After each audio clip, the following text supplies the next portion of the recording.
Ladies and gentlemen, it is with great honor that we present to you Les Brown. It's not over until I win.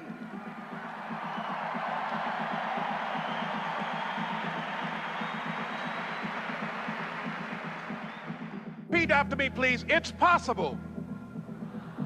I can live my dream. It's necessary. I work on myself. Surround myself with winners. Become creative. It's me. I've got to make it happen. It's not over until I win.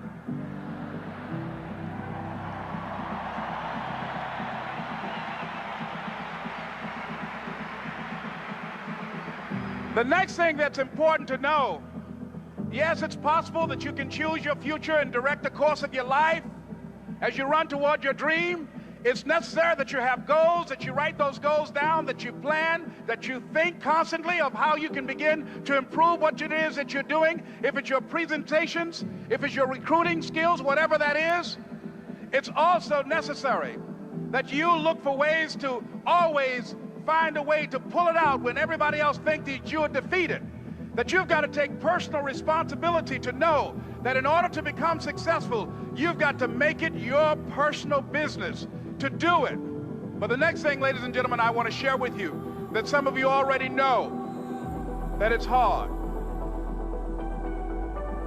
It's not easy. It's hard changing your life. It was hard when just over 3 years ago, in the Penobscot building in Detroit, Michigan, where I was operating my business, and I fell on some hard times, and I was sleeping in my office. It was hard coming into the lobby, and the security said, "Excuse me, Mr. Brown, can we see you for a moment?" And I said, "Yes," and I walked up to the counter, and he gave me an envelope, and he said, "Would you mind reading it here?" And I opened the envelope, and the envelope was from management that said, "This is an office tower. It's not a hotel. Please do not sleep in your office." And I said, "Excuse me, sir." I said, "I just work long hours in creating my business. I'm an entrepreneur. And right now things are bad for me, but they're not going to be this way always. And I just asked for the opportunity to continue to operate like I'm doing. I'm not trying to make this my home." And it was hard coming through the lobby. And sometimes they would laugh. There's a guy talking about becoming successful. And look at him. He's bathing in the bathroom upstairs on the 21st floor. He sleeps on the floor. Him and 2 other dreamers up there. Look at him. It was hard, ladies and gentlemen, coming to speak to people. And I was facing financial difficulties in my own life. I was behind on my bills and my dreams, and I'm saying to them, you can live your dream. It was hard, ladies and gentlemen. It was very difficult to pick myself up each day believing that I could do it. There were times that I doubted myself. I said, "God, why is this happening to me? I'm just trying to take care of my children and my mother. I'm not trying to steal or rob from anybody. Why did this have to happen to me?" It was very hard. And here's what I want to say to you. For those of you that have experienced some hardships, don't give up on your dream. No one could have convinced me by holding on, by continuing to push forward, by continuing to run toward my dream, that one day I would have my own talk show. It's a long shot, ladies and gentlemen, from Liberty City, an abandoned building on a floor, never knowing my mother or father. It's a long shot. Being here with you today in this dome in Atlanta, it's a long shot. No college training, labeled educable, mentally retarded, but I kept running toward my dream.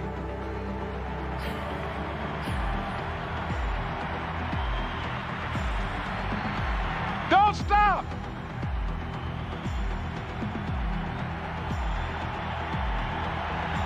Don't stop.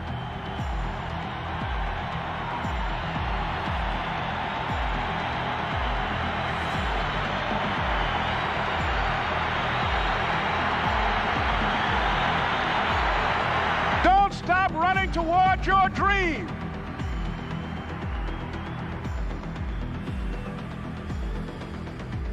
It's very important as you hold on to that dream. There are moments when you're going to doubt yourself. There are rough times are going to come, but they have not come to stay. They have come to pass. It's very important for you to know that. Don't say I'm having a bad day. Say I'm having a character building day.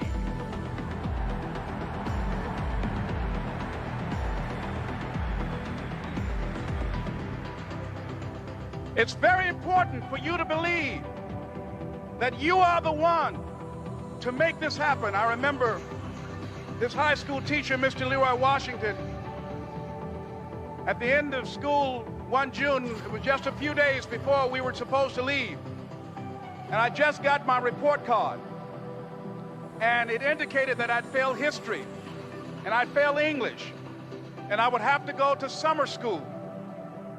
And I was feeling within myself that I was a failure, that I'm slower than most people in getting paperwork, and I was feeling down on myself and very negative. And Mr. Washington was giving a speech to the graduating seniors, and I was in 11th grade. And even though I wasn't supposed to be in there, I went in there because the speech he was giving, that speech was for me. And as he talked, my heart began to beat fast. Tears began to run down my eyes, and I was in the back just listening to him because he said, and he was a very dramatic man. I still talk to him to this day. He said, as graduating seniors of Booker T. Washington High School, I want you to know that you're blessed and highly favored, and that as you go toward the future, begin to know that you have greatness within you.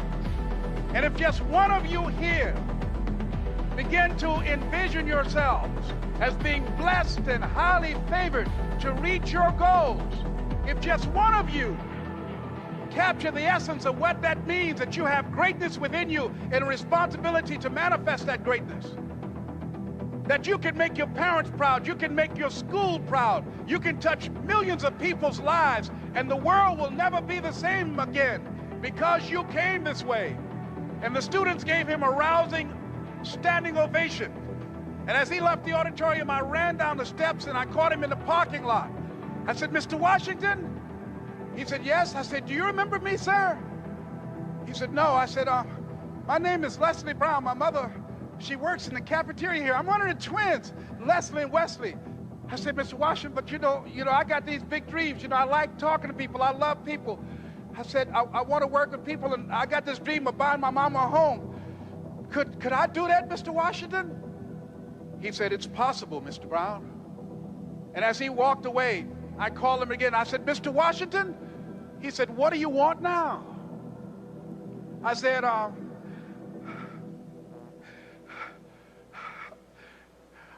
I'm the one, sir. I said, I'm the one. You remember me, sir. I'm Miss Mamie Brown's boy. I'm the one. I'm the one.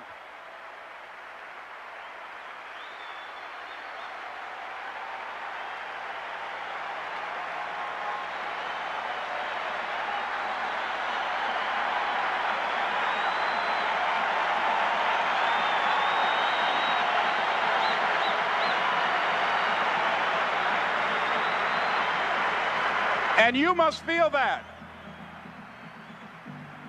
that's why you're here, because you are the one.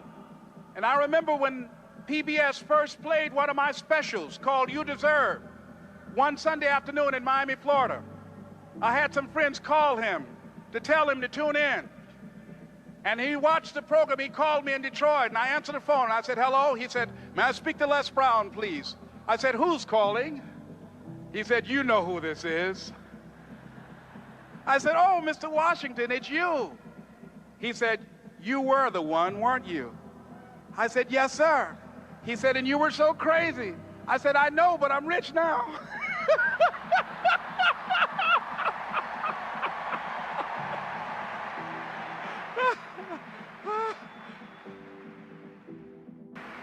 Ladies and gentlemen, It's not going to be easy.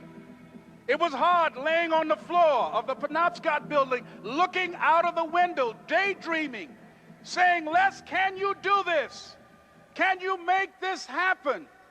I used to listen to tapes day in and day out about See You at the Top, my great friend Zig and Dennis Waitley and different other motivational speakers and Dr. Norman Vincent Peale and Dexter saying, don't let nobody steal your dream. I used to ask myself, can I do this?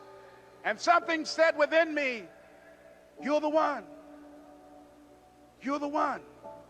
And let me tell you something, ladies and gentlemen. While you're here, and before you go back home to your respective cities and communities, write down at least 5 reasons on why you deserve your dream, on why you won't give up, what's going to make you unstoppable, why you must be unreasonable, because logical, practical thinking says you can't do it today. But if you want to produce unreasonable results in your life, like living your dream and taking charge of your destiny, you've got to be an unreasonable person. You've got to be an uncommon person. So write down the reasons of why you're here. My first major goal was to buy my mother a home. And let me tell you something, ladies and gentlemen. What will reasons do, Les? Nietzsche said, if you know the why for doing, you can endure almost anyhow. What do you mean by that? If you know why you're doing something, when the hard times come, and they're going to come, when the disappointments and the rejections come, and they're going to come by the truckloads, your reasons will be your rod and staff to comfort you, to pick you up. Once again, I got a saying on one of my tapes, if life knocks you down, try and land on your back, because if you can look up, you can get up. Let your reasons get you back up.